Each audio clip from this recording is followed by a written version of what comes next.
here, and you'll hear my music starting in just about, just a few Your show will go live in 5 seconds. like 4, she says. 3, 2, 1. Blog Talk Radio. Now we can see a new world coming into view. A world in which there is a very real prospect of a new world order. The new world order does not mean surrendering our national sovereignty or forfeiting our interests.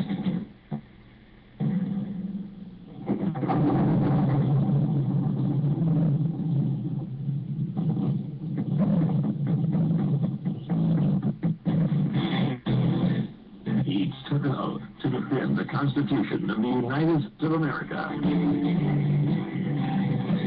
By some, he's been called controversial.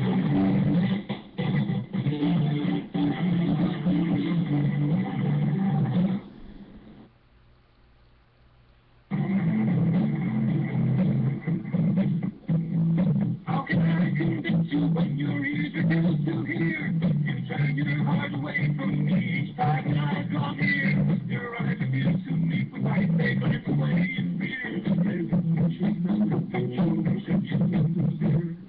Now, keep in mind that some of my guests have been approached by Homeland Security or FBI saying, why are you going on the Clay Douglas show? My message to those guys, if they're listening this morning, is go get a cup of coffee. Maybe you'll learn something. We both took the same oath, to defend the Constitution against all enemies, foreign and domestic. I don't recall there being an expiration date on that. Well, it doesn't show. How can I explain the language and the state? Knowing that your eyes are blinded by the light. He is the free American, Clay Douglas.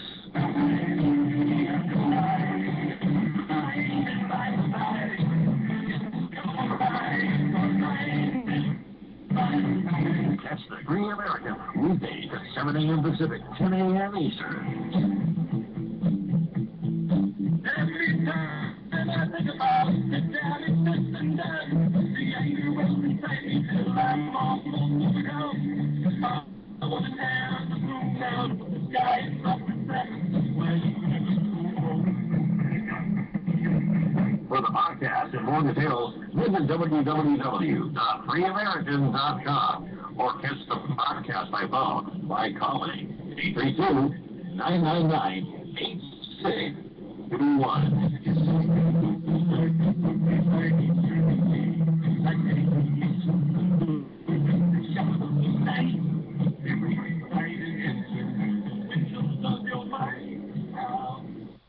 All right, good morning, ladies and gentlemen. Welcome to another edition of the Free American. I'm your host, I'm Clay Douglas, and my guest today is the Rebel of Oz. Hello, Rebel, how are you? Hello, good morning, Texas. Good. Good evening, Australia, depending on where you're listening from. Yeah, we're about almost exactly 11 or 12 hours apart here. And first of all, let me commend you on the work that you've done. The rebel.is your website, and you've been going through almost as much of a hassle and attacks as I have over the past few years. They don't like the Free Americans, so they've managed to block me. The Jewish-controlled internet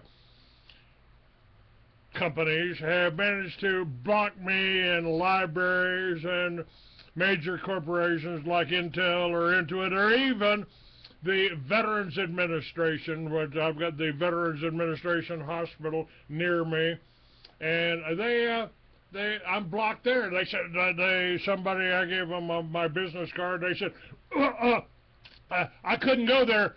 It's a porno site. No, I'm not a porno site. No porno on the freeamerican.com. But they've been after you too, haven't they? They've come after you. They've tried to lock up your accounts. and they're basically scared to death, I think, of your latest plan, which is, and you can find it, I've got it linked up on my website, How We Can Overthrow the Jew World Order. And that's really what it is, isn't it? If it's good for the Jews, then you can find it on the mainstream, then you can find it on Clear Channel, then you can find it on your television set. If it ain't good for the Jews, or someone is telling people the truth about the Jews, you get blocked, you get harassed, and sometimes they even try to kill you. That would be, in my case, over the last 10 years, they've tried to kill me at least 3 times. Am I exaggerating here? Well, the thing is, I'm getting the funny feeling ever since I started on this project. I get the funny feeling that they're not happy with me. I mean, I had this feeling before. Like, I started about 10 years ago with the rebel.org, and that name had something to do with 2 things.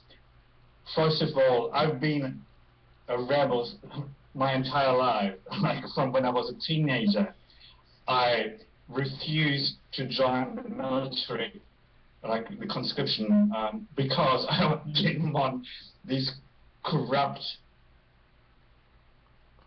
people in government, those puppets, to tell me whom to kill. So I really didn't want them. And there were other things I really, like my parents, they're like Catholic Talibans. And I would rather had let them kick me out of the house, out of the parental house, than letting them force me to go to church. So I've always been a rebel, and I've always been, even as a teenager, been sympathetic to the South. Even like as a 13, 14-year-old student, really interested in everything history, I knew that the South was the good side and the North the evil side. So those 2 factors combined led me to call myself the rebel. And it got really popular very quickly because I wrote this article, like a spoof on Howard Schultz, thanking his customers for giving them their business, allowing him to send billions after billions to Israel. And that letter was seen by, this article has been seen by hundreds of thousands of readers and been republished on thousands of websites all over the world, and even referred to in mainstream news media, sending me a lot of free traffic, thank you very much.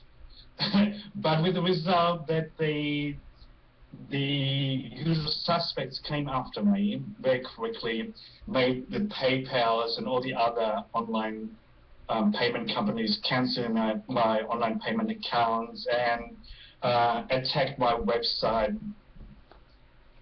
They destroyed it so many times, and I'm really grateful for that, because, you know, when you build a house and you move in, you live in it for a year, you know how you think, next time I would build it, I would do this different and that different, and you get all these kind of ideas. The same with the website.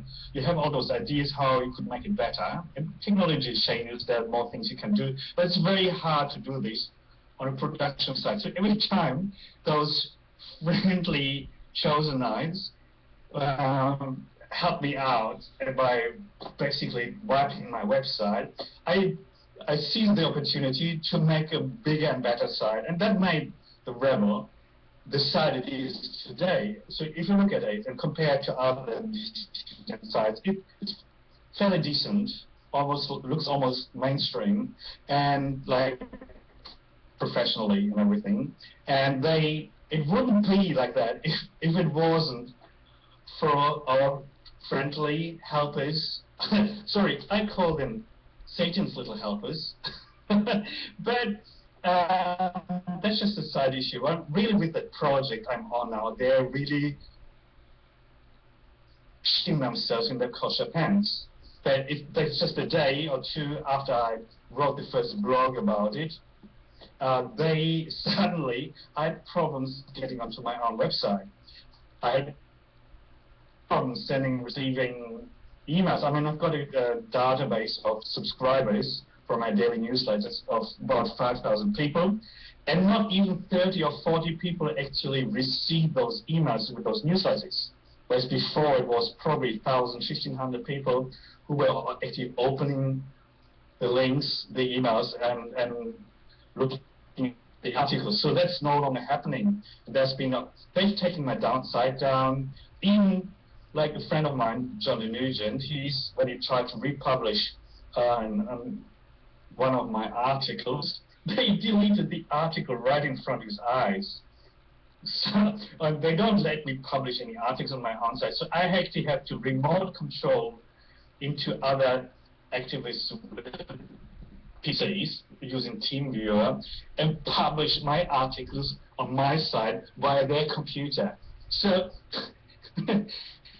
it's like, and I'm fairly savvy with technology. I've been working in IT my entire life, so it's not all that easy for them to play those games with me. But they can always kill me. They can make it impossible for me to run this website, or they can just get me arrested for under some silly excuse, hate laws or whatever. And all they're going to achieve is that the entire community is going to know that they are shit scared of my project. It's like a proof of concept, isn't it? And what I did also is I published everything that's important to know about the blueprint for this project on my website. People can print it out, republish it on their website, and they can basically say, hey, they killed the rebel because they were so afraid of this concept, so it must work. So I'll give it a go. So it's like life insurance for me, because there's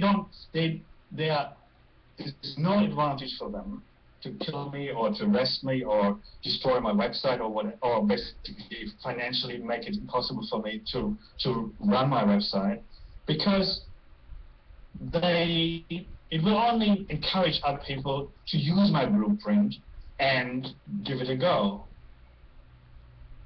And I'm happy for everybody, like hundreds of people, to use the same project. Obviously, it's easier if you just focus on one or two projects, because it makes it easier to raise the funds.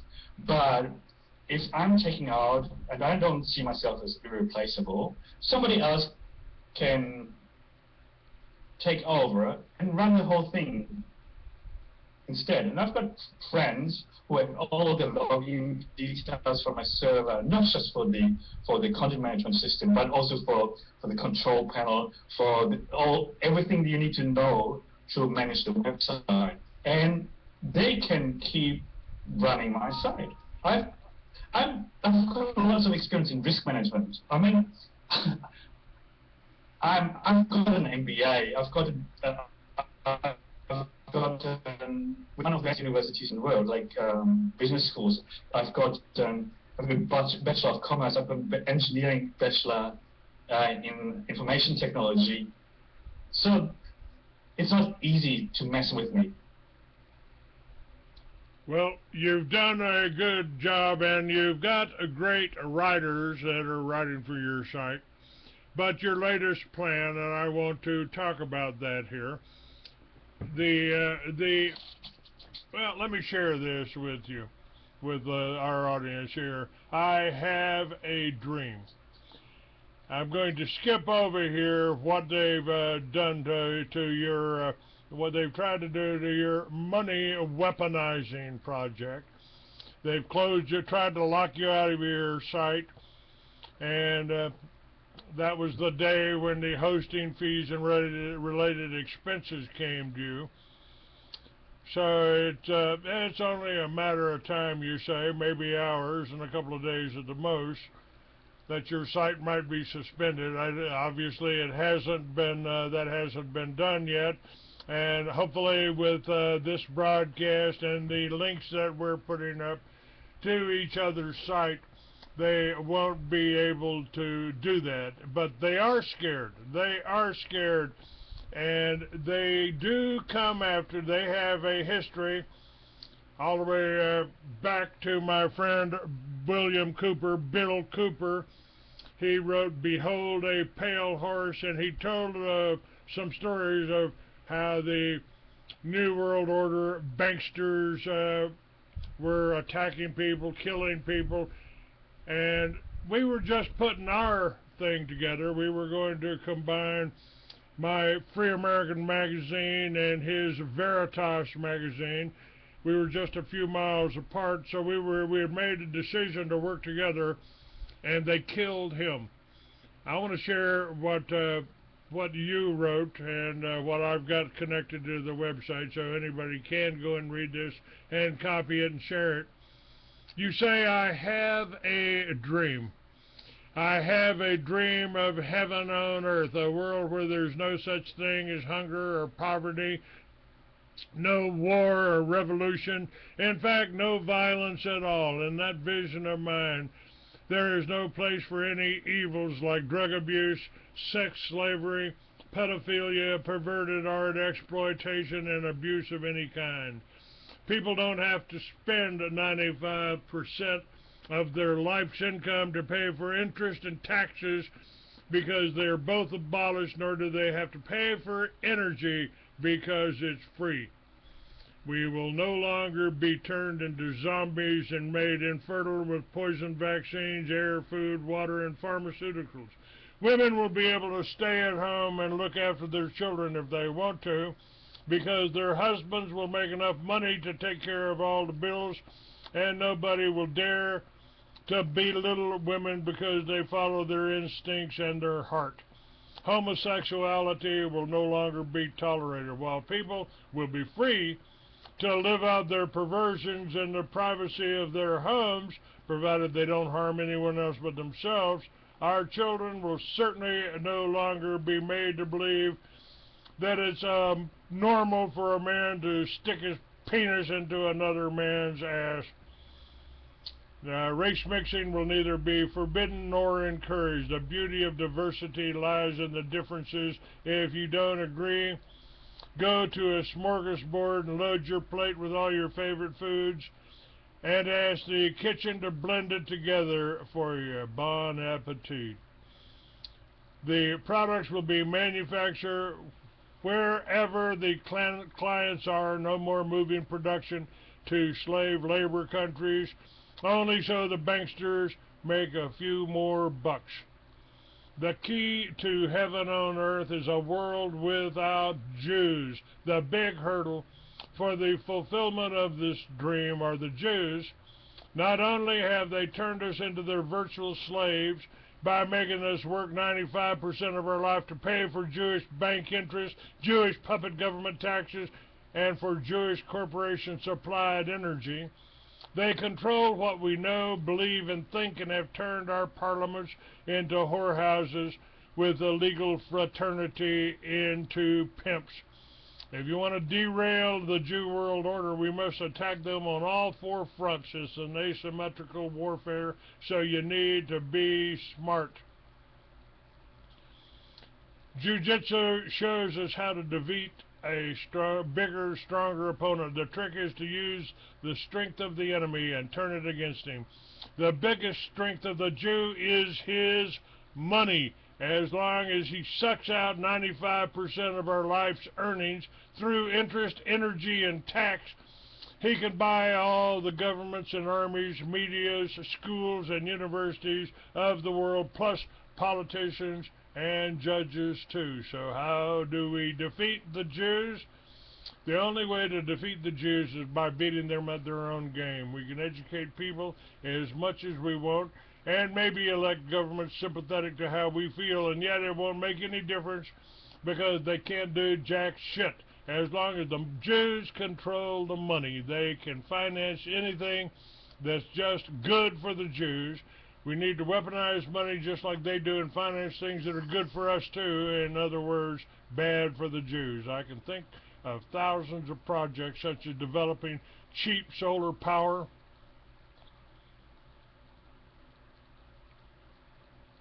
and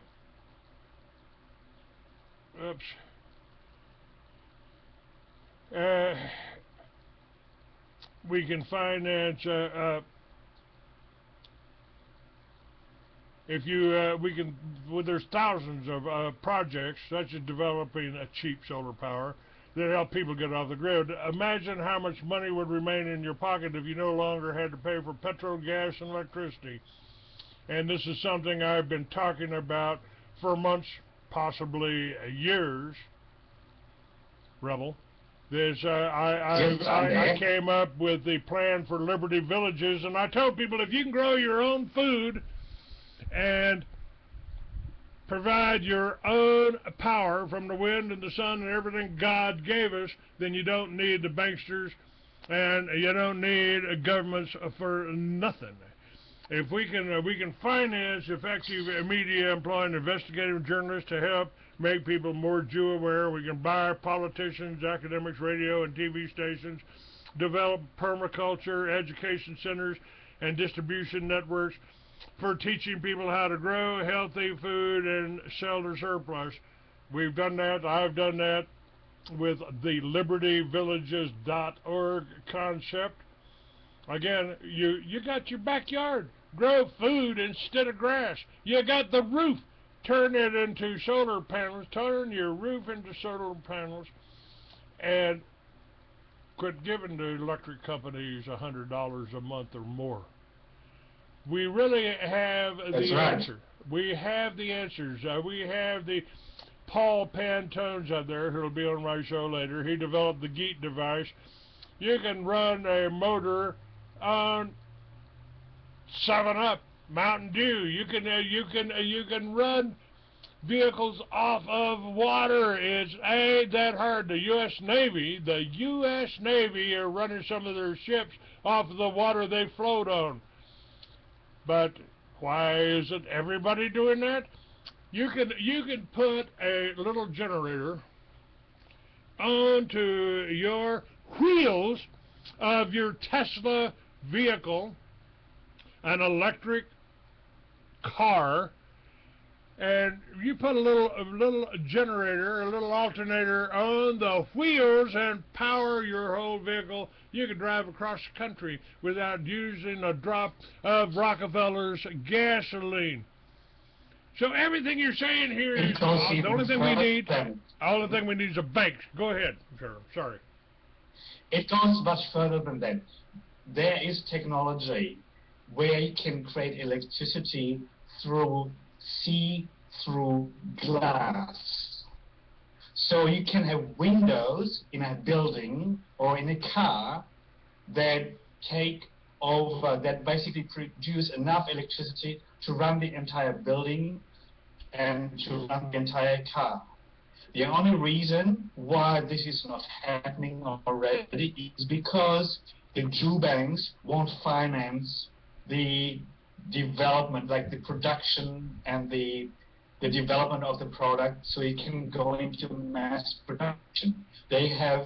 Doing so would not be good for the Jews.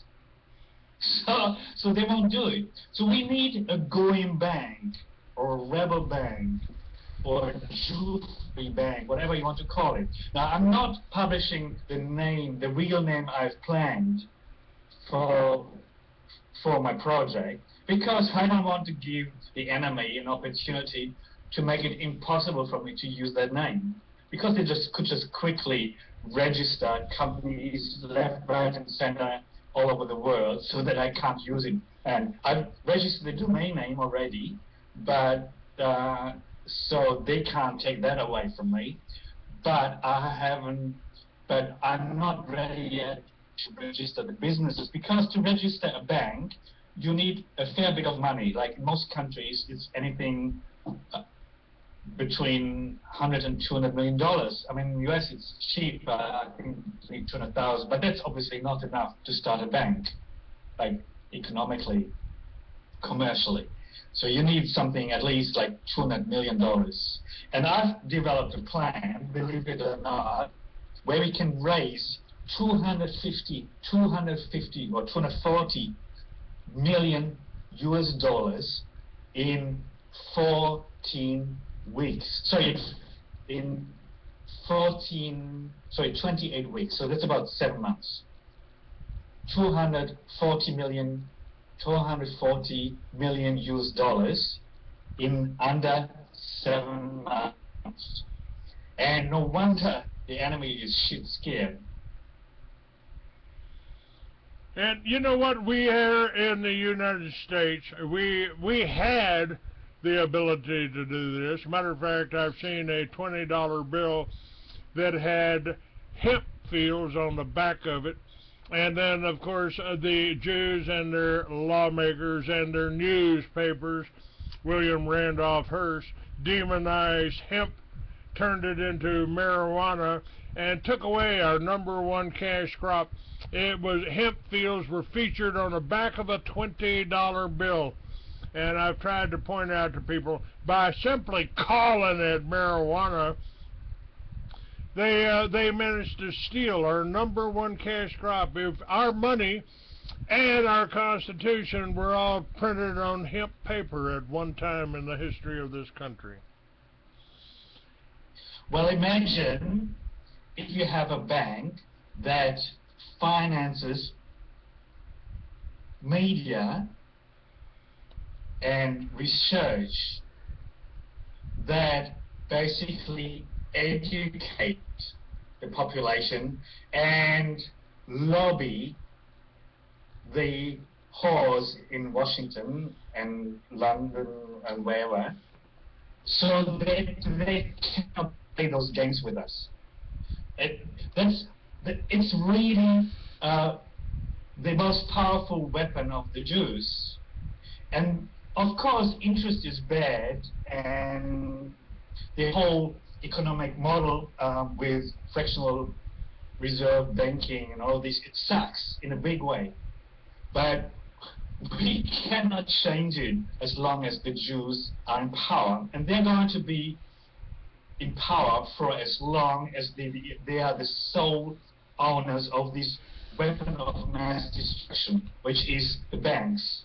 We basically, what do you do if you get invaded by a hostile army that's only 2% of the size of your own army,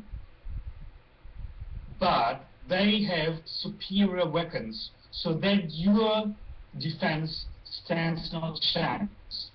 So what you do, you have 50 times more troops, but they have the superior weapons. So what you do, you make sure you grasp the same weapon, hand it out to your troops, and then you take advantage of your superiority of numbers and send them right where they belong. Hell. And this is what the Jews finance both sides, all sides of every conflict. So they don't care really who wins or loses. But I had Ken O'Keefe on just a few days ago. He's been over there to Palestine. He's stood up for the Palestinians. And I asked him what the deal was with Iran. Iran opposes Israel. Iran is trying to do the right thing. They are issuing their own money. They aren't buying into the International Monetary Fund, the whole usury scam that the Bible warned us about. My God, the Bible, Jesus Christ warned you. Beware the Jews that say they're Jews but are not, are of the synagogue of Satan. What part of, I mean, you've got all these Christians out there. A lot of them believe they're Judeo-Christians, and you've spoken out against those people. I've told people, you might as well say, I'm a satanic Christian, thank you. Is that accurate? I call them church kikes. I call them church kikes. Because that's what they are. They're would-be Jews. They're would-be Jews. Because they really would like to be the chosen ones. They want to be like teachers' pets of God, right? And they're envious of the Jews. They want to be God's pets instead, and they want to please God. They just act like them, right? They just behave as supremacists and like idiotic like the Jews, right? They're just like them. The only difference between the Jews and those would-be Jews is the Jews stick together, whereas those would-be Jews, they have no loyalty whatsoever towards their fellow white people. They kick them in the back whenever they can. They are scum. Benjamin Friedman, a Jewish historian, referred to them as so-called Jews. He said they pulled off the biggest hoax in our history by trying to claim kinship with Jesus Christ, who was not a Jew.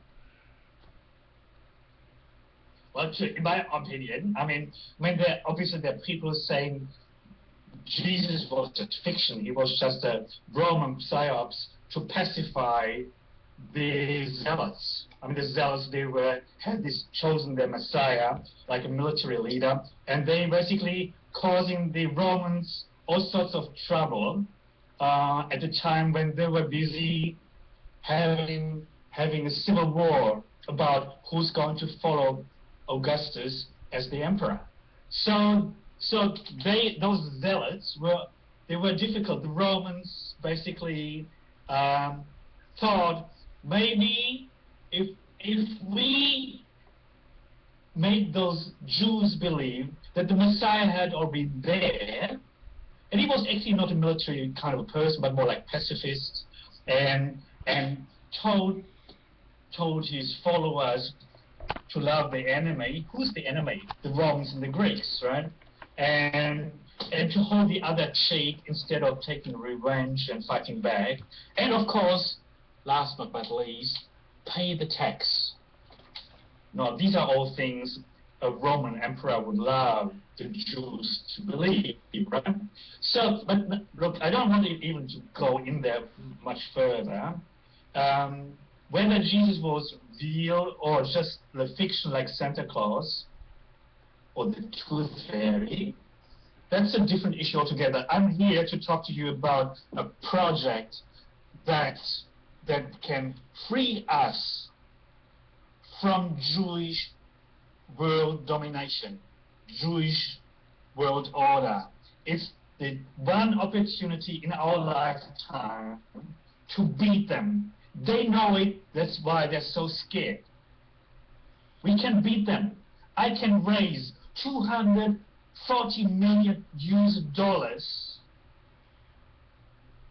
to set up a going bank that only finance projects that are good for us and bad for them. We can buy the politicians back, we can buy the media back, we can buy TV stations, radio stations, we can finance microcredits so that husbands can repair their cars so that they can go back to work. Microcredits. And all sorts of other things that are good for us and not so good for the Jews. So I need the support. It's a very simple plan. And all it takes is for everyone who wants to support me to do 4 things. Promote this strategy, this plan, to their community. And they know their community better than I do. So they probably know best how to promote it to them. And point 2, they need to raise $100 or 100 euros, or whatever, just about that amount, $100. Now, how in 2 weeks? How hard is that? 10 people giving $10, a donation, not an investment. Something you might give to some fundraiser who's collecting money for, don't know, homeless mothers or cancer research or Red Cross or whatever. $10. 10 times $10, $100 in 2 weeks. Plus, recruit 3 fundraisers as well, 3 volunteers as well, who do exactly the same thing. Inform, promote this whole thing to their community, raise $100, and recruit 3 more volunteers. And, very important, to coach those 3 volunteers to perform, to do those things. How promote it, raise $100, find 3 more volunteers. Now, if you go through that in 14 2-week periods, we can raise $239 million US. That's enough to set up a bank, not to finance all those projects that I'm talking about. I'm talking about big projects like developing Tesla's free energy machine. I'm talking about huge projects, not just micro loans. We need to go to the money market, and I'm not talking about the Jewish money market, but the money market, and sell shares, not as a donation, but as an investment. We're going to run this thing like every other bank. We're going to have retail outlets like any other banks. We're going to have employees like any other bank. We're going to charge interest, believe it or not. I know I hate interest, it's evil. But we got to have income to pay for all of this. Until we've disempowered the Jews and sent them where they belong, back to hell. And I'm not talking about killing them all. I'm talking figuratively, okay? I've actually written an article about the Jewish problem, its causes, and how to fix it. And I'm going into this. I'm not advocating genocide, okay? Just want to make this very clear. I'm not advocating genocide. I'm talking about it figuratively. And so we can do this. In 7 months, we can set this up, raise billions by selling shares, not at the Jew-run stock exchange, because they have millions of ways of screwing us if we do that. They know all the tricks. So we're not going to do that. But we can set up a stall on some community market. We can set up a cardboard table on a parking lot and sell shares. $10, $100, $500, whatever people are willing to risk as an investment for a good cause, because it's good for us, not for them. You know, again, I think it's a good idea, and I think it's workable if you get the right people in. But the Jews and the so-called Christians that are out there that are actually Judeo-Christians, they infiltrate every movement. They try to collect the money. They try to collect the interest. They try to take control. I've watched them move into half a dozen meetings that people were set up in Austin and Phoenix and Tucson. They set up the good-hearted people, the patriotic people, set up these forums to educate people, and the Jews moved in and took it over. It's not going to happen. It's going to be Jew-free. It's going to be Jew-free bank. Well, this is going to be done in a way that's been proven successful to keep the Jews out. I'm not stupid. I've got an MBA. I've got decades of management experience. I know how to run this. and I know history. I know history better than most people. So I know how to run this. There's going to be shares, but they're going to be non-voting. So the Jews can buy billions of shares if they want to. Of course they won't. And that doesn't give you any leverage on how this is going to be run. It's just going to be non-voting preference shares. Let me do a little commercial here. I'll let you go to the bathroom while I heat up the coffee, and I'll do a brief message to tell people about my Friday guest who has a way to raise some money, and of course Russell would be working with us, Russell Pappalardo, the mighty Phoenix. And we're going to warm up the coffee and take a leak. We'll be right back, folks.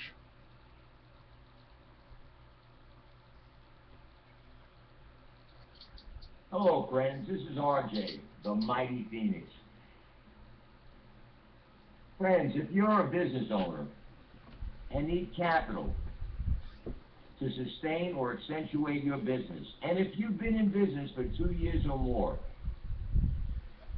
and your credit scores are low as 500, I can help you. Credit scores don't pay back with money that you borrow. Credit scores are only weapons being used against you in the war on small business. You pay back money that you borrow with business monies earned. So if you have 6 recent bank statements and your business is active, and as I said, you've been in business for over 2 years, I can get you money within 8 business days. Contact me at R as in Russell, J as in James, P as in Peter, P as in Peter again, A as in Arthur, P as in Peter again, A as in Arthur, at yahoo.com. That's R J P P A P A at yahoo.com. And if you're not in business and you need to earn extra cash and you don't want to go out and work for someone who's going to take advantage of you, or you don't want to spend the money to gas and get paid minimum wage, you can work with me, not for me, and earn big commissions. And all you need to do is place ads on the computer, on the internet, on Craigslist, on Backpage, on other sites in the financial section. Only 15 minutes a day. Again, contact me at rjppapa@yahoo.com. Leave your cell phone number. I'll get back to you within 24 hours. And we'll discuss the issue. I can help you. Again, rjppapa@yahoo.com. Have a great day, folks. All right. We're back here. And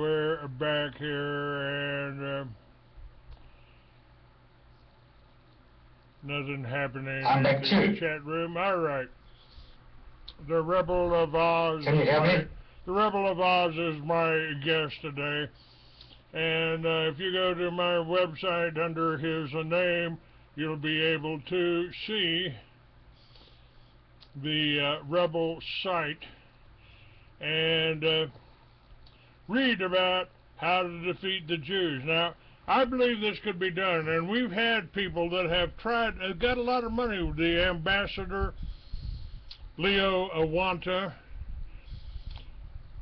who worked for Reagan during the so-called Cold War, another hoax, but he had enough money to start railroads, but the Federal Reserve wouldn't give them to him. Now, the weak point is this, is that we've got to raise money, and the money is being raised, we have to get it from the Federal Reserve Bank here. Now, there are countries that are like Greece, Iceland, that have kicked the Jews out, have kicked the Jewish-owned banks out. that gives ought to give us a lot of hope. And you know, I've got a friend who set up schools, set up colleges, the Little Red Schoolhouse, Timothy Bible College, so you can get your high school diploma, you can get your college degree from these independent schools. And well, we're not going to go the easy way. We're not going to go the easy way. I'm a strategy person. Strategy is my biggest strength. We're not going to go the easy way. We're going to take on the heads of the monster, and which is the United States and the UK. Now, obviously, you're not going to set up a bank in Israel. I wouldn't see a point, because how are you going to help? How are you going to help us in a place like that?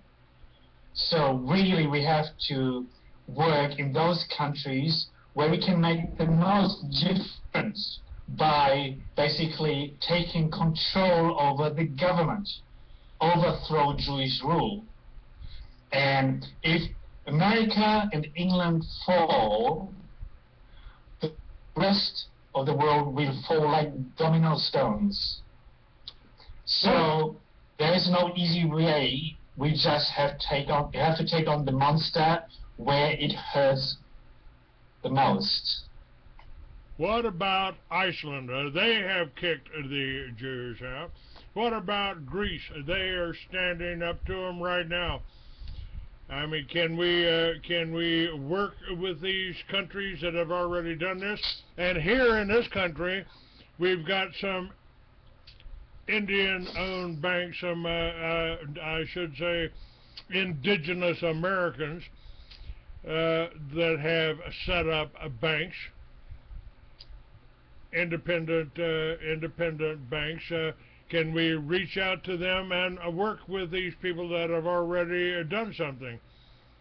What about Iceland? Well, what about, easy enough. Greece? Well, it's easy enough to work with these sort of countries. But really, you cannot make any difference. It doesn't matter what Iceland does. Iceland cannot change the world.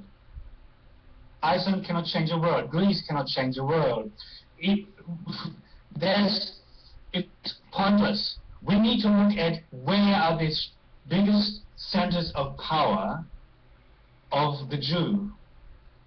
And that's the United States and the UK and then France and maybe Germany to some extent. They are the main centers of power. Like if Iceland goes too far from a Rothschild or Jewish point of view, they're just going to blow up some nukes in some volcano and to make the whole island become a second Atlantis. If the Greeks don't play by the Jewish rules, they're going to be starved to death. Look what happened to Libya. They bombed them back into the Stone Age. Look at what happened to Germany.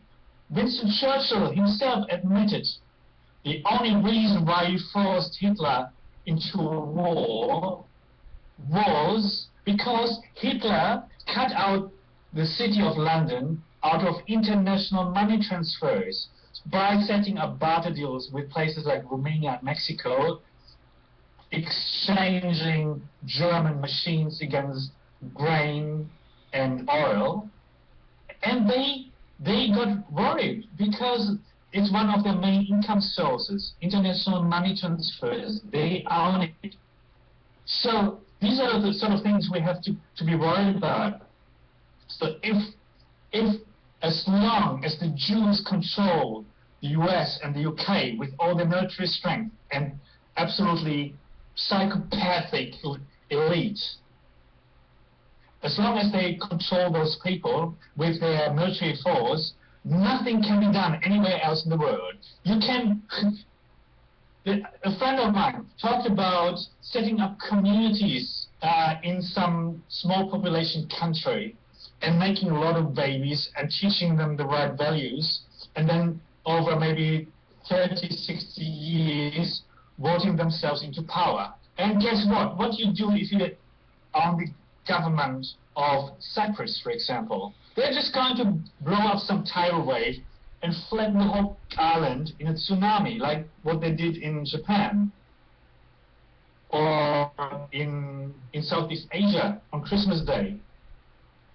So they're just going to wipe out the whole country, commit genocide, like what they did in Germany, like killing 20 million Germans after the end of war. After the end of war, mainly civilians, but also 3 million prisoners of war starved to death by General Eisenhower and starved to death by Stalin.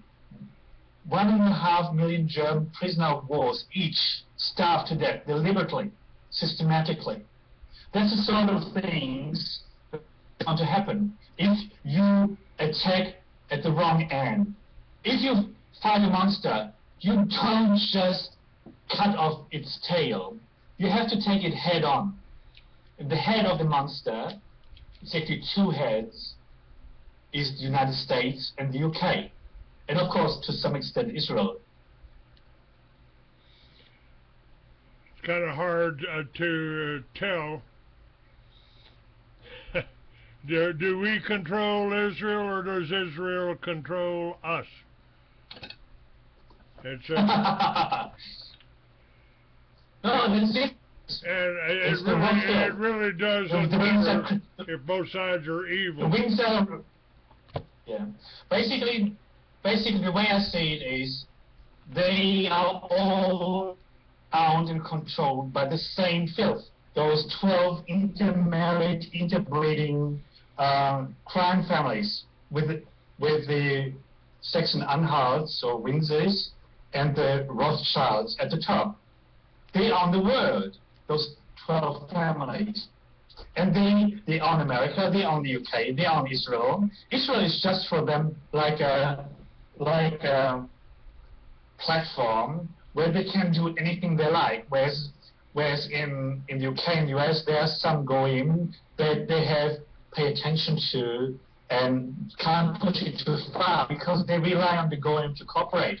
And if they go too far with what they're doing, then the goyim will have something like conscience, right? Something the Jew is not prone to, because they're all like manic depressed psychopaths and pedophiles. So they don't suffer under bad conscience. They don't have more conscience towards us than a farmer or butcher has to the cattle.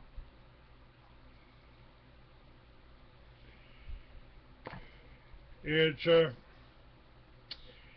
a tough call here. We are fighting, and we're fighting a 2,000-year-old battle, at least. What are you want to believe that Jesus was the first rebel? You know, it really doesn't matter. I wasn't there, so I can't say it's. But we've got today. We've got today to work on, and we've got tomorrow. What you are doing right now could be the most important thing that anyone's come up with. This is how, and you know, we've had leaders that stood up against the banks, like Kennedy, and they were assassinated by people within our own government. We did, obviously, it was the CIA and Secret Service that were working with the Jews when Kennedy issued 11-11-0. And so when you've got your, I did an article a few months back called "Who's the Enemy?" Do you know who the enemy is? It could be the guy standing next to you here. If you don't talk to him, if you don't communicate, you're not going to know. And I think this is a talking point. What you're proposing here is a talking point. How can we do this? How can we do this locally? How about talking to your local banker? Could you be a part of this? No, I wouldn't. The last person I would talk to is a Jew banker. I mean, there'll be competition. We're going to create something that competes directly with them. Only that we are financing other things. They finance things that are good for the Jews, and we finance things that are good for the Goyim. So that's the main difference. But there's still competition in a way. Just that they're the evil ones, and we are the good ones. But the thing we need to do is really very simple. I kept it as simple as I possibly could, because that every person with half a brain can do it. It's too easy. Talk to all your friends, your family, and acquaintances, and talk to them about this new bank that's being set up that will finance things that are good for the 99%. Don't talk about Jews, right? Then, because you might scare one or the other person, right? But talk about projects that are good for the 99%, and don't give a damn about whether the 1% like it or not. And then find just enough people to give you $100 and send them to me to put into our war chest. And then recruit 3 more volunteers like yourself, and then who are going to do exactly the same. Talk to the community, raise $100, and find 3 more volunteers. So then you build up these huge amount of people. I'm talking about 16 million volunteers in less than 7 months. That's 5% of the American population. 5%. So, and it can be done as long as everybody sticks to his 2-week window. 2-week window. Now, promote this whole thing to the community, raise $100 and send it to me to put in the war chest, to basically to have the funding to set it all up, and then start going to the money market and issue sell shares so that we can finance all of this. And then also, most important is not only find those 3 new volunteers, but coach them. Make sure they perform, which means do those 3 things. Educate the community, raise $100, find 3 more volunteers. We can do it. It's so simple. Everybody can do it. You don't worry about having to convince everybody you know. It's not necessary. Only enough people to have $100. You can take it out of your own wallet if you have enough. And find 3 volunteers who do the same thing. All right, it couldn't be easier. We got a break coming up on Truth Radio here, but I want to talk a little bit about this. I've told you that I helped start a college and a school for that's off the grid. That's off of the you can homeschool your children. And you can get a college degree. It's accredited here in Texas, Timothy Bible College. But my friend Dr. Jake Wade, he also has a church called the Way Church, Christian Church, and I was talking to him about it, and I said something about a 501c3 church. And derogatory. I said something derogatory about it, and he said, well, you know, I'm a 501c3 church. I said, you are? Well, you know, isn't that a bad thing? He said, no, not if I wrote it myself. I wrote my own 501c3, so I can talk about anything I want to. I can do anything that I want to, and the government doesn't have a say on it because I wrote my own 501c3. And I'm thinking that if you, if you worked with Dr. Jake Wade, and you wrote and included his college and part of your plans, here's how we get our education outside of the public fool system, and you got him to help us write the whole plan, the whole business plan for this bank. Here's how we could initiate it. And he's here in Texas, and Texas is now planning on bringing gold back to Texas, taking it out of the Federal Reserve and bringing it back to Texas. How that's going to work, I don't know exactly. But if we what? Sorry, Clayton, the thing is that you know that banks can financially support parties. They can financially support religious communities. All the laws are in place. So our bank, our green bank, or whatever you want to call it, rebel bank, or Jew-free bank, can support, financially support a political party so that they have advertising on national TV. If the Jewish media won't sell it to us, then we can basically plaster the whole country with billboards.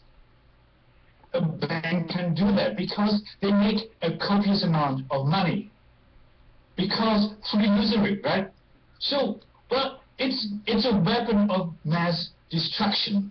That they're basically taking something good. They have something really, really good, as good and as important as fire, money, and weaponize it against us, like they weaponize fire or energy against us, right? So we wouldn't be able to specialize in our different professions where we're good at if we wouldn't have money as a means of interchanging services and goods provided by someone else. Money is good. It's one of the two main things that are different between us and the animals: fire and money. And money is good. It's just the way the Jews have weaponized it against us is leading us to being enslaved. And so we need to take this weapon away from them. And being 50 times more people than them, we can take this weapon and blast them back to Mongolia or wherever they came from.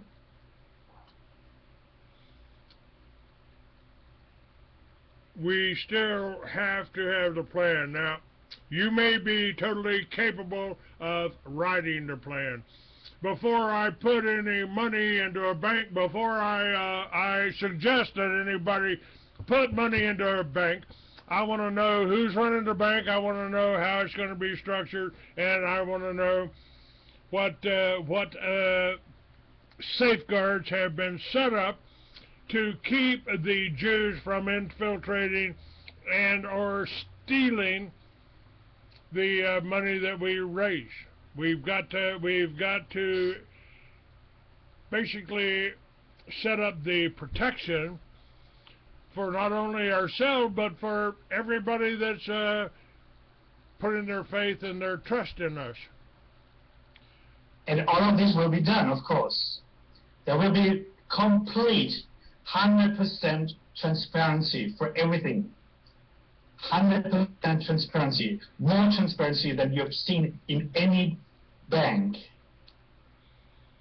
or political organization or church. But at this stage, we're not asking anybody to give us more than $10. Just as much money they would give somebody who's collecting funds for some Pathfinders, Boy Scouts, or Cancer Research, or whatever. $10, $5, $10. Or if you're rich and you're in the habit of giving $50 tips. Well, give $50 to us. So there's not much of a risk. The only risk is they're not supporting us, and so we'll never get a chance to defeat the system. That's a much bigger risk in my view. So this whole thing will be financed through $5, $10, $20, $50 donations, raising $240 million, set up the whole thing, and then we're going to talk about people, we're going to talk to people about risking their money through investing into us, to give us the working capital. Of course, that's $240 million. We will already be able to do something. But we can do heaps more if we go to the money market and sell shares. Then we can do even more. But there's going to be 100% transparency. And they're going to be highly qualified people that are known for the integrity, who are going to run the whole thing. I'm just a man who came up with the plan. I'm not a banker. I'm a strategy guy. I know about IT. I know how to run business. I'm not a banker. But I'll find the person to run that show and who is beyond any doubt a good person who will do what's right for the 99%. There will be 100% transparency, and all I'm asking people to risk is $5 or $10, something that would give us a tip.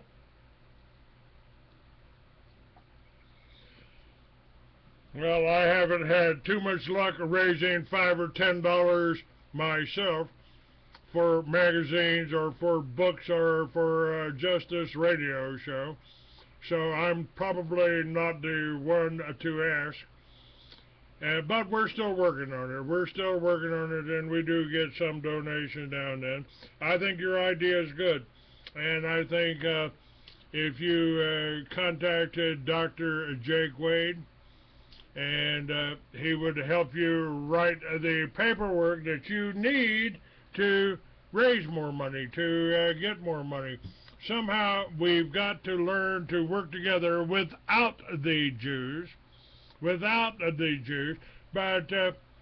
Dr. Jake Wade is, his background is an he's American Indian, and you know, personally, I believe the American Indians had a better civilization if it had been carried into the 21st century than we got now, in my opinion. Well, I'm very sympathetic to the Native Americans, as I'm very sympathetic to the Aborigines of Australia or the native population of Brazil and other countries. But these are all things that people are way more aware of than what's currently happening to the white man. And we have to do something, or the entire humanity will be enslaved or killed. I'm not talking conspiracy theories. It's been well proven, and only because the Jew media call it a conspiracy theory doesn't mean it's not true. We can prove it. But that's the whole thing. The whole thing is we need a lot of help with this, obviously. It's not the thing that one man can do, or like the team of 10, 20 people. We need hundreds and thousands of people to work on this. It's a huge, gigantic project. But how hard is it for one person to raise $100 by talking to their community, everybody they know, everybody they're friends with, family, whoever, and raise $100? It's not all that hard. And you can do that in 2 weeks, couple of weekends. You can do that. The least what people will do is give you $5 or $6. If you are selling it to them the right way, as a bank for the 99%.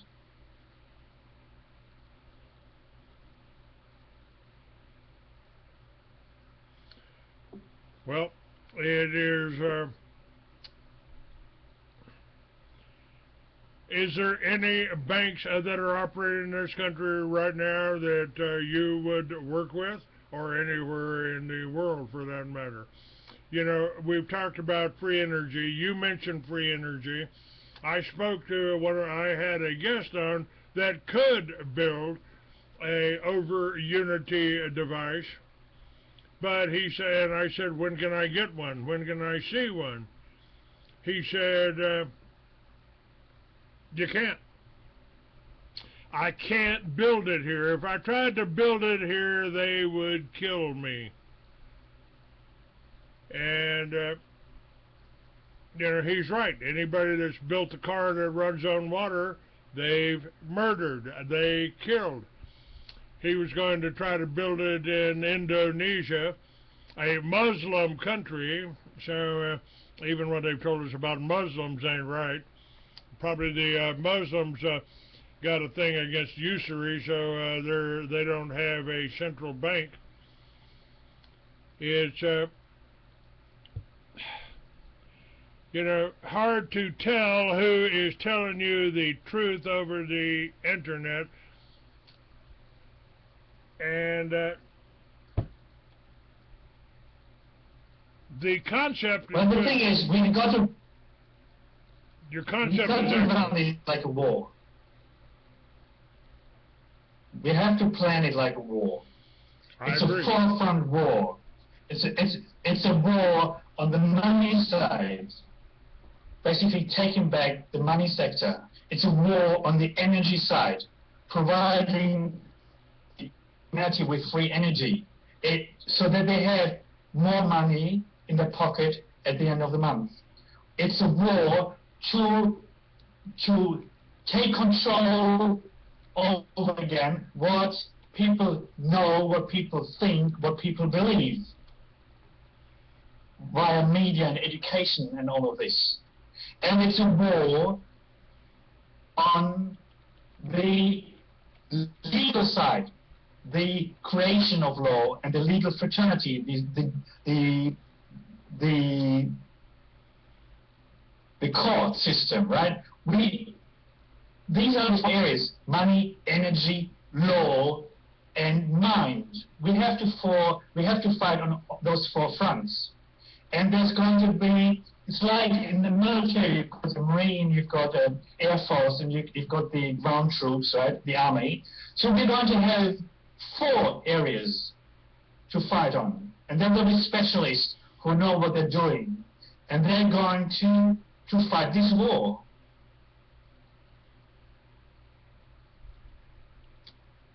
I've been telling people for 20 years we're in a war, and you know, we've been trying to come up with the answers here. You provided us with one of the answers. Now it's a matter of moving it to the next step, and you've done a good job. You know, somebody was just telling me how somebody, one of these agents here, has been slamming at me. Yes, you can expect that in a war. So the Jewish agents, they're attacking me and this show for having people like you on. You know, I know that, and I expect that, and I really don't give a shit. You know, people... well, I would consider it an endorsement. I would consider an endorsement. The harder they hit me, the more I know I'm on the right path. Because they wouldn't go into all that trouble to pursue me and cause me difficulties if I wasn't hurting them. So basically, the more they hurt me, the more they hit me, the more they make things difficult for me, the more motivated I get. Well, you know, I've got some basic rules for living you guys need to know about. and you ought to be putting into effect here. Every phone I use is tapped, and everybody in a four-wheeler is out to kill me, so that's my rule for living. And they are. I mean, you know, and it was those Jewish companies, Amdocs and Converse, that tapped my telephone and tried to set up and kill me over the 10 years ago. That was 10 years ago. I haven't announced on my telephone what direction or what street I was going down since then. So I advise you not to do that. You need to watch your back, because we are in a war, and they aren't above killing each other. I just had former congressman. They put. Well, the thing is. Go ahead. Go ahead. Quite honestly, I can get totally paranoid and do all sorts of things. And to an extent, I'm a risk management guy, and who analyzes potential risk, the likelihood, and take precautions and plan for how to avoid it, and also what to do if it happens. So I'm doing all of this with this project, and in general with my website. I've been doing this for 10 years. At the same time, I'm also a positive thinker. And look, there's a positive side to them killing me. There's a positive side to them arresting me under some pretext, some Jew law, because I've basically offended them with one of their counter-sensitivities. And they can arrest me. They can ruin me totally financially, screw me so that I can't pay my internet bills and can't pay for my website. I don't give a damn, because it's a proof of concept. If they do those things, everybody who knows about this project and about me will know that proves to them that this will work, and all it needs to make it happen is somebody else to pick up from me. And I'm happy to die for this. I would be happy to die for freeing this world from the Jews. I've got this vision of a world without Jews. It would be heaven on earth for me. A world without Jews is heaven on earth. And we can make it happen. I'm not talking about genocide, as I said before. I'm not advocating genocide. I'm not advocating killing all the Jews. Read my article about that I wrote about the Jewish problem and how not to fix it, and how to fix it, and also final solutions. I've discussed all the options. And genocide is not what I'm advocating. What I'm advocating is to create conditions where they can no longer harm us. It's like how you're dealing with a psychopathic mass murderer.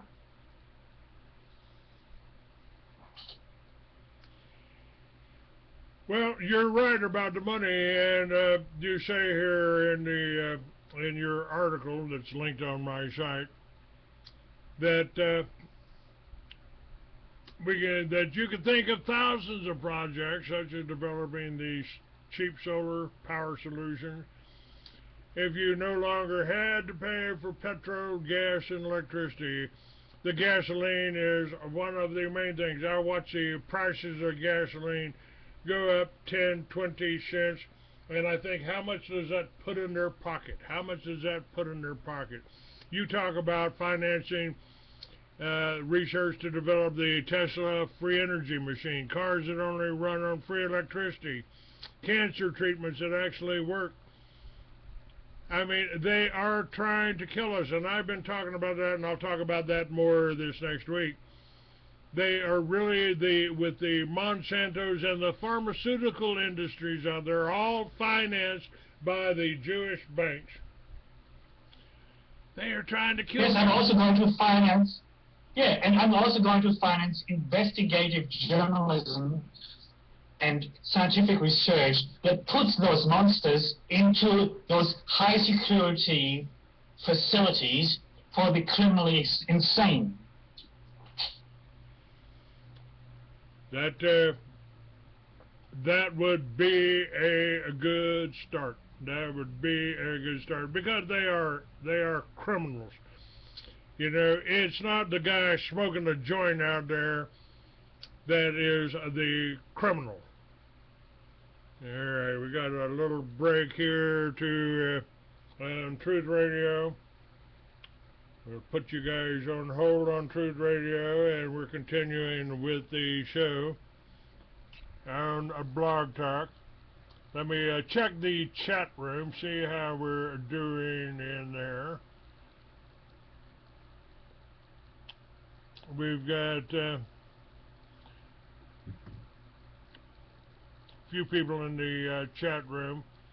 But now, folks, I need to let you know that we are going worldwide. We are broadcasting. You can see the Free American link, the Free American player on the Rebel sites. This show, first show that's going up on the Rebel site with the founder of the Rebel of Oz. And I'm really happy to have you here. We've been working on putting this together, and I've been featuring your writers. John Comiskey will be on here shortly, and your other writers, once they realize that we really are going all around the world, and that we are raising money, that and making progress here. This setting up this bank is a vital. That is vital for progress here. You know, I went and watched. It's basically it is a weapon of mass destruction that the Jew has developed. You just got to use the same weapon against them. And the way I see it, really, banks create money out of thin air. Of course, with this whole fractional reserve banking, they create money out of thin air. It's a free money, and it's a free money machine, right? So the financial equivalent of the Tesla free energy machine. So basically, we just have to seize that free money machine to finance the war against the Jew. You know, it's kind of like I've said about the New World Order. If I was running the New World Order, I would be running it for the benefit of mankind, for the not the benefit of the UN here, that they've currently that this basically the Jews set up the UN and made it into a communist organization.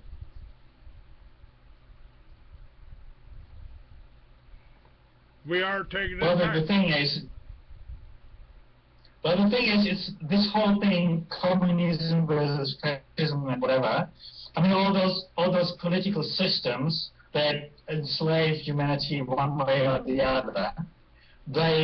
And don't take me wrong with what I just said about fascism.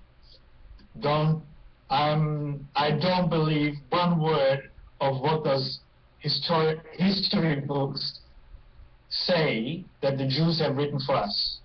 But they have different political systems that they're testing all over the world. It's like big labs, like North Korea is probably one of them, and China is another one. They try out different society models, how they can best screw us. And probably one of the nicest ones in places like Sweden, where people will really get looked after to some extent, although things have turned nasty there lately, with mass rapes of white women and stuff like that. But see, they're experimenting with different models. And so this whole debate, communism, whatever, is just pointless, because it's just another way just a scam, another scam, how the Jews screw us. And it's not about communism. It's about Jewish world domination. That's the only thing. And the other things, and all those different political systems, they're just different flavors of the same shit. And it's nothing to worry about. All we have to worry about is basically beating the Jew. And the only way of beating the Jew is basically seizing the money weapon and blast them back to hell. Well, it's interesting, the slogan, the Israel did 9/11, has been pretty much gone viral. And, of course, that's why they tried to kill me, because I referred to it as an exaggerated case of Jewish lightning. But we have made progress. It was the Free American magazine on the newsstands with building number 7 that on the cover that really made a difference. Well, made a difference. It could have been a tactical error on my part because it almost got me killed. But well, the thing is, 9/11, this whole 9/11 truth movement just killed itself by arguing endlessly about the method and basically attacking each other because they have this different religious belief in what did they use to blow up those buildings, and were they planes or not, and it's pointless, those discussions, and it's obviously used to paralyze the whole movement, because the only thing that matters is we can prove that the US government had prior knowledge and didn't do a thing to prevent it from happening. That's high treason, enough to get them arrested and creatively interviewed. Well, I'm not talking, you don't even need to waterboard them and all those nice things they've come up with, but just give them an injection of some truth serum and let them tell you how they did it and who was involved, and then arrest them all and sentence them and give them what they deserve. This basically being hung on a light pole, like on a lamppost on Times Square, or put in front of a firing squad. I'm kind of leaning towards the idea. They're just pointless. I'm kind of leaning towards the guillotines they bought for us. Well, yeah. But it doesn't really matter. I'm happy to use any of those machines and give a hand. After a fair trial, you know, that's the important thing. So, and I've said I've got enough evidence here in my computer to convict, you know, the Rothschilds, the Rockefellers, you know, the banksters. We got enough evidence. We know what they're doing. We know how much they stole. All we got to do is find an honest jury, and that may be tough because these lawyers are not working for us. You know, there are those people in governments working in the police system and in the law system who know what happened and just don't, and they would like to do something, but they've got a mortgage to pay and they're worried about their children, what's the safety of their wives and their children. Well, if you run a bank, you can provide for their safety. You can pay for safe houses. You can pay them a salary so that they can keep going. You just need the money for it. So we need a bloody bank. So get off their asses, guys. Everybody who's listening to this, get off their asses. Find me 10 people giving $10 in 2 weeks, and 3 volunteers who do the same in 2 weeks. Coach them so that they perform in 2 weeks. And I have $239 million in 7 months to set up a bank, go on the market, sell shares, and finance everything we need to put this upside-down world back on its feet.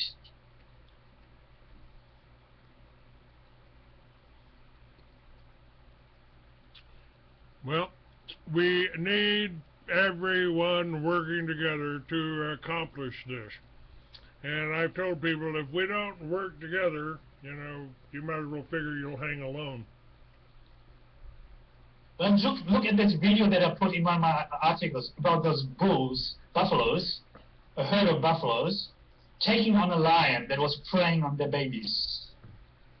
Those buffaloes worked together and they trampled down the lion and finish it. Watch it, enjoy it. Imagine it is not a lion but a Jew. Imagine it's Obama. Imagine it's the Rothschild. Imagine that's Benjamin Netanyahu. And trample him to death.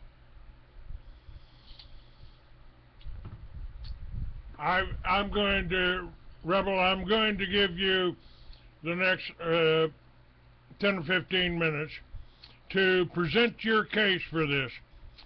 We've got this, listeners, this will be on your site, this will be on my site, and we'll be on Truth Radio, we'll be on Crusade. I'm going to go warm my coffee cup up. You got the floor, sir. I want you, this is your idea. I want you to tell people exactly what the idea is, what you're going to do with the money, how you're going to set this up. You got the floor. Well, how do I have to answer those calls, or are they just coming in automatically? Everybody's listening. There is no, I don't have anybody calling in. We're just broadcasting. Okay. What do I do now? Talk. Just like you've been doing. Just okay. Tell them about the bank, what you're going to do with the money, what they can do, how they can send you $10. Basically, the way it works is, as I said, I'm not asking anyone to invest money and risk their hard-earned money. I'm just asking them to send me what they would give as a tip, or to somebody who goes around with a collection head and asks for money for some good cause. You don't need to take any risks other than the risk. If you don't do it, you risk that you're never going to change the system. I think that's a far bigger risk than those $5 or $10 don't go anywhere. And find 3 other people who talk to their friends and family and about this project, and find another $100 in $5 or $10 notes, send it to me. It all goes, just all you have to do is when you send me the money by PayPal, then it's basically put on Rebel Bank, so it's clear that it's not to support my website, the rebel.is, IS for Iceland. I can move the site to Iceland because I had to make sure it's out of the legal reach, not technical reach, but the legal reach of the United States government and the European government and the Australian government. That's why it's in Iceland, behind a denial of service attack protection device. It's a very powerful server that can handle hundreds of thousands of visitors a day. It's a huge box. Anyhow, basically all you have to do is send me the money, $100 or what that you raise, or get your friends to send me $5 or $10 via PayPal, whatever they can spare without having to think too much about it.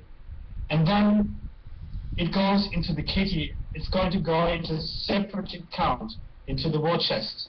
Now, I know, talking about PayPal, I have no doubt that the PayPal account is going to be deleted very soon.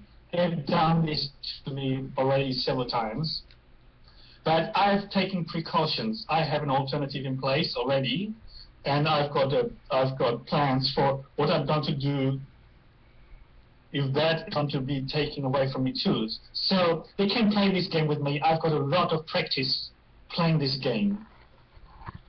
And there are other means. So all you have to do is look on my website and in the Rebel Bank section, and I'm going to advise people how they can support us if something goes wrong with the current PayPal system. And then I suggest they register with the website as a user, join the Rebel Bank community group. Basically, it's a website that provides the entire structure we need to organize ourselves. It's got a Facebook-like community section, which is right there on the homepage. It has got a YouTube-like video section where members can upload their videos up to 2 GB and broadcast them. They can embed those videos into their blogs. I need you to put your internet or your email for PayPal. Put that up on the Skype, and I'll pass it on to the chat room, and I'll put it up on my site. It is on the website, so you can just look it up there. Just go to the rebel.is, and then click on the second link there. It's Rebel Bank, and there the latest article on how to overthrow the Jewish world order. In that article, it's got all the information in there. So you'll find it all there. And you can also go to John D. Nugent's website, johndnugent.com, and he posts his article in my guest section, and he republishes my articles on his side. So there are other comrades who happy to help out if something happens to my website. So as I said, I understand risk management, and there are plans in place for the case that things go wrong, or not really go wrong, but go as to be expected. But as I said, the harder they try to stop me, the more convinced you can be that my project is a real threat, because it will work. They wouldn't go into all this trouble if it wasn't a threat. They would just ignore me. So, yes, join the Rebel site, and I've got backups. Friends of mine have backups. They can run my website if something happens to me. That website can be restored on under a different domain name or the same domain name if something happens. So it will go on. It will go on.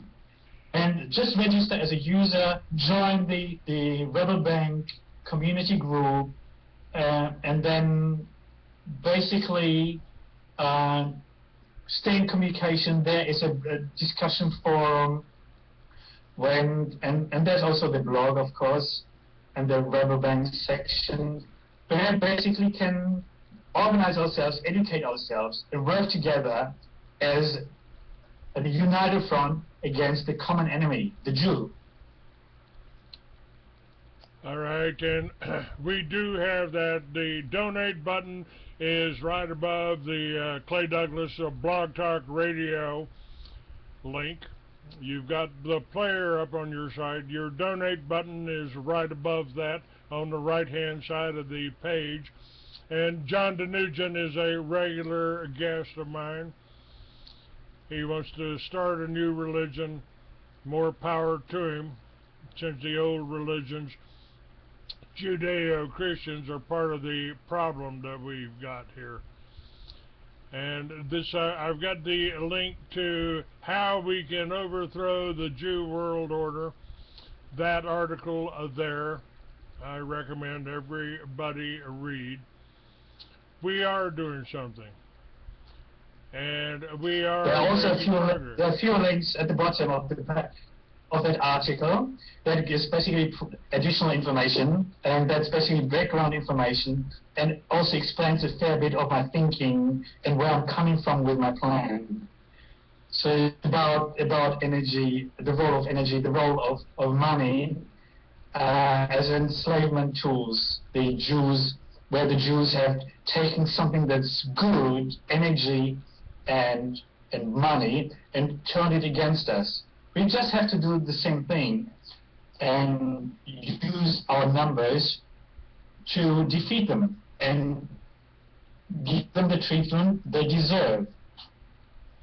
Now, under the section here, I think this is important. People need to hear this. How to create a Jew-free bank.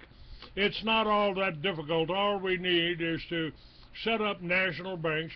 Different countries have different rules, how much money we need to come up with. In most countries, it's around $100 to $200 million, and some more and some less. We need to put together a network of activists who chat up people on the street. We will sell shares that will pay out dividends like any other bank. In fact, there will be hardly any different, except the Jews will be out of the deal. Even more important, there will be a policy that we will not finance projects that are only good for the Jews. The reason for making it a share-based company is not just that it's an easy way to raise funds. More important even is that share ownership is anonymous. That's why they're called Société Anonyme in French. The holders don't need to worry about retaliation by the Jews. We're going to make it a brick-and-mortar kind of setup with retail outlets similar to most banks. We will employ people and pay them salaries, and we'll consult to our corporate customers how to run their bad-for-Jews businesses profitably and not go broke in the first couple of years. Of course, we're not going to trade our shares on the Jew-controlled stock market. That would be stupid because they could screw us in hundreds, if not thousands, of different ways. But who said that company shares need to be traded on a stock exchange? They don't. We can sell them on the table in the stall, on a community market, or on a card table on the sidewalk. And you know, I've said that what we really need to do is tear down that wall between us and Mexico and replace it with tables, and then let the Mexicans, the Peruvians, the Colombians bring all of their agricultural goods up here, their cocaine, their marijuana, their heroin, put it on the table, abolish laws against victimless crimes, and let them pay a tariff on everything they bring up. Let Americans take it home to their home and do what they want in the privacy of their own home. That's cutting out the pharmaceutical companies. It's cutting out the CIA and the Mossad, who are bringing in all of the drugs and running this whole drug business, folks. And who launders their money? The Jew banks. Now, the best part of all of this is the Jews can't do anything about it. The rules they've written to make it easy for them to screw us can be used by us against that. The more they torment us, the easier it will become to sell enough Jew-free bank shares. We have the numbers on our side. All we have to do is what the Buffaloes did in the video on the page that I shared with you. Join forces against the predator lions and trample them to death. Now, you say, I don't care what you're calling it. personally I like Rebel Bank, but that's just me. The only thing that really matters is that our Jew-free banks use all of their money to only finance projects that are good for us, good for the Goyim, good for white folks, good for real Christians, not the Judeo-Christians. And we're going to raise the startup capital solely with funds raised by volunteers. Once the bank is up and running, we'll issue the non-voting shares to be able to finance as many good for the 99% projects as possible. Now, each volunteer only needs to fulfill 4 simple tasks within the next 2 weeks. Endorse and promote the Rebel Bank project in their community, register at a user-only rebel.is, and join the Rebel Bank closed Rebel community group. Raise a minimum of $100 and send them to, here we go, rebelofoz@hushmail.com PayPal account. That's what I was looking for. There it is. Now I got that. Now I'll put that up on the thing. And for recruitment, it's actually easier. It's actually easier if you just go onto my webpage. There's on the right sidebar. There's this boxing kangaroo, and that's underneath it. There's a donation form where you can just enter the amount, the currency, and whether it's just once or repeatedly, and just send it off. And I basically just when you donate, make sure to state the purpose. Is it for the Rebel Bank or is it for the Rebel site? Rebel Bank or Rebel site? I have only one more day to come up with those $870 US. I'm still short for hosting fee and other internet related, like software license, software subscriptions, maintenance, and these sort of expenses. And if I don't raise them, my site is going to be turned off tomorrow. And that's not a catastrophe, except that it makes it harder for me to organize ourselves. And once I've got the money, I can basically rewire, because I've got a backup, and it will take me a couple of days, and the site is up and running again. Well, I hope people do that. I need donations too, folks. It is not cheap, it's not free to be fighting this war. The rebel needs... Well, it's very simple. I've got a family. I used to earn $200,000 US dollars a year as a senior IT executive. And the moment I became an activist, in my free time, I was blacklisted. And it doesn't matter how many thousands of job applications I send out, I don't even get a phone call. In spite of all my experience, in spite of all my qualifications, I've got an MBA, for heaven's sake. I've got an engineering degree in IT. I've got a Bachelor of Commerce. And I don't even get a single phone call. It's like there's a law in this country that IT jobs, you can't hire experienced people. But that's not white. If they're white, you have to be Indian or have an Israeli passport. But that's not the problem. The problem is that I'm blacklisted. So when some recruitment company comes up and receives my application, the alarm lights go on. So I basically made myself unemployable. I've got a family. I've got kids, and the thing is, it's not like we're starving, but the little money we have, I can't take $1,000 out of that to pay for my activism. I've got between 6 and 20,000 unique visitors a day, between 150 and 220,000 page views a day. So these people the benefit in some form of what I'm doing, they can come up with those $1,000 a month I need to pay for those expenses. I'm not going to reduce the food budget of my children because my readers won't pay for providing this website and for basically ruining my career by doing this fight. I'm fighting it for everyone, for the entire humanity, right?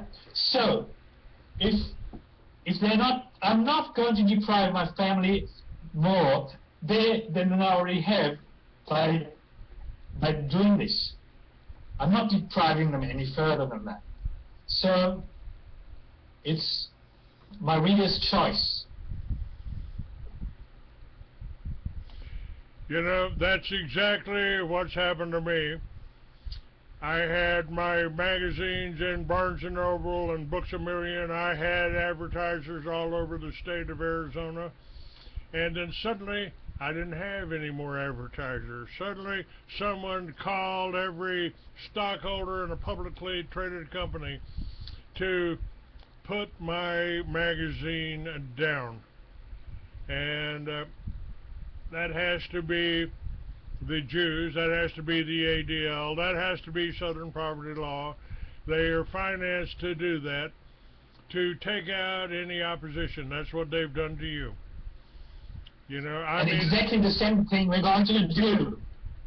Exactly the same thing we're going to do. We're going to have the Goyim equivalent of the ADL. The Goyim equivalent. You're doing business with Israel. You're voting for Israel. We're putting you out of business. We're going to make sure we're going to have candidates. We're going to finance candidates who are going to oppose you and getting you out of the job. We're going to put your business out of business. If you support the Jews, if you support Israel, we can do the same thing. They are brilliant teachers. They teach us how to fight. We just got to learn from the best in the trade. This is what we're faced against, folks. You know, I went over to the VA and gave them one of my cards, and they said we couldn't go there. It's a porno site. No, it's not a porno site. But if you're in Office Depot or you're in a library, that's what you were told. They have it rigged because, I'll tell you why. It's not because I've got porno on there. It's because I've got the protocols of the elders of Zion. Oh, well, we don't need to discuss whether the protocols are real or falsification. It doesn't matter. Doesn't matter. Doesn't matter who wrote them either.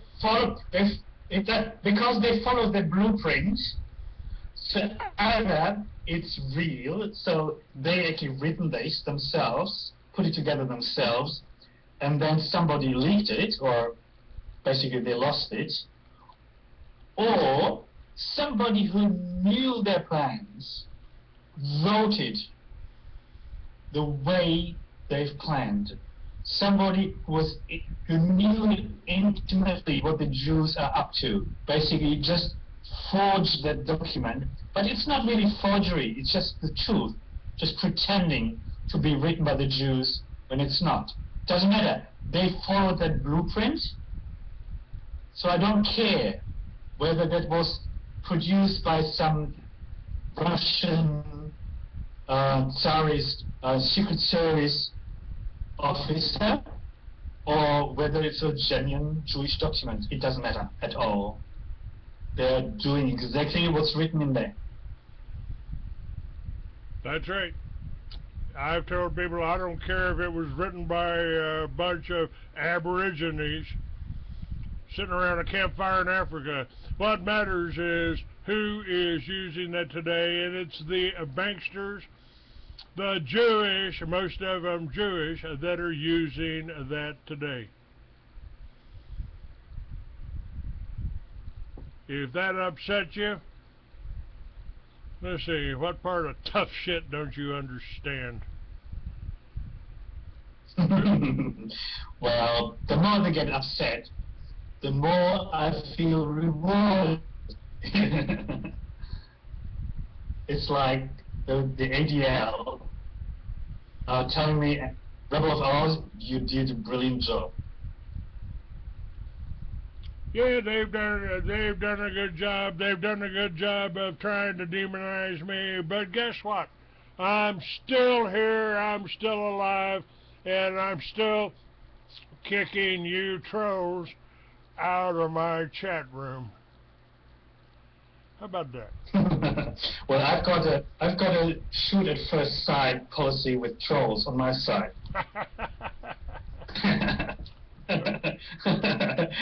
I do that. Shoot at first sight. We're you know, I've told you folks, we're in a war here. It's a real war. This ain't a fake Hollywood and it's a war. And it's a no prisoners. We're taking no prisoners. This is total war. And I'm good at what I do, folks. I'm also real hard to kill. I've got 10 years of history, actually 20 years of history of you trying to do that. They have been able to kill some of my guests. Let's see, I guess 185. We're kicking him. If you can write, guess a 185, he's gone. They're all gone. All right, well, now we're gone. We've got the links are up on the site.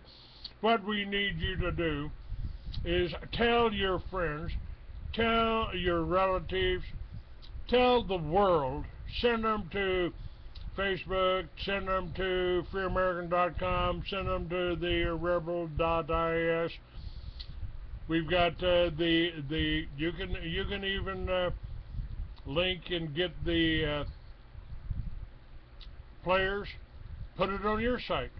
Tell people about this. I'll be working on that so you can install a player on your own site. I'll be working on that right away. We're out of time here, folks. Rebel, you're welcome back anytime, and I'll be having a lot of your writers on regular basis. Well, the thing what I would like to do is, from time to time, come back and just keep your status updates. Maybe in 4-6 weeks, we should know where we're going, whether we're making any progress. So maybe we can catch up on that. All right, sir. God bless you and keep you safe. We're out of time, so I'm signing out. This is Clay Douglas. I am freeamerican.com. You can catch my shows and the latest shows on Facebook. 69. Thanks for having me. Thanks for having me. All right, sir. Again, thank you. God bless you all. Bye-bye. Nice talking to you.